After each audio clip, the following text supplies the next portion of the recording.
Welcome back to learn English. அங்கே வானிலை எப்படி இருந்தது? How was the weather there? How was the weather there? அங்கே வானிலை எப்படி இருக்கு அப்படின்னு கேட்க how is the weather there? How is the weather there? அங்கே மழையா அப்படின்னு கேட்க is it rain there? Is it rain there? இன்னைக்கு ரொம்ப வெயில்.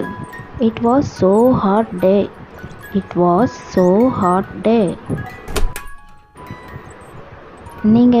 நீங்கள் என்னைய கேட்குறீங்க அப்படின்னு கேட்க have you asking for me?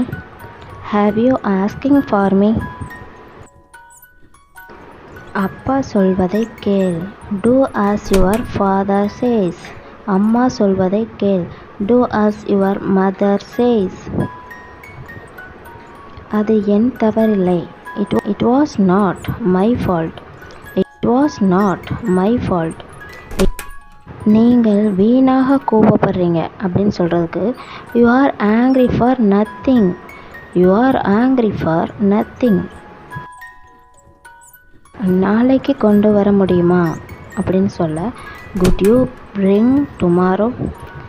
Good you bring tomorrow? பிரிங்னா கொண்டு வர்றது. எப்போ வந்தாய் அப்படின்னு கேட்க when did you come?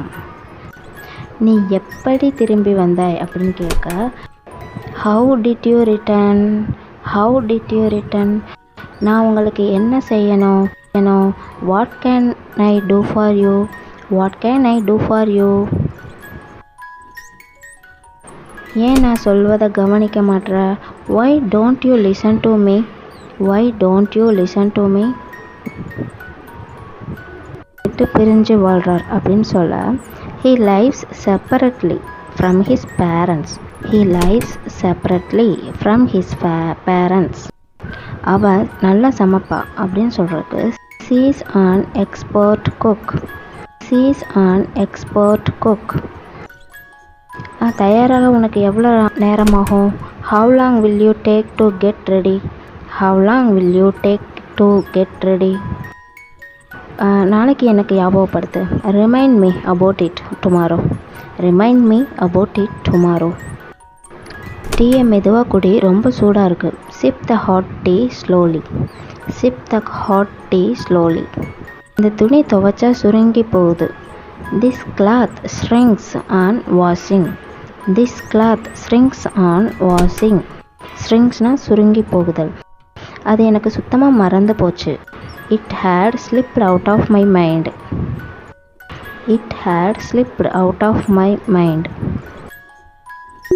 Thanks for watching. Subscribe now.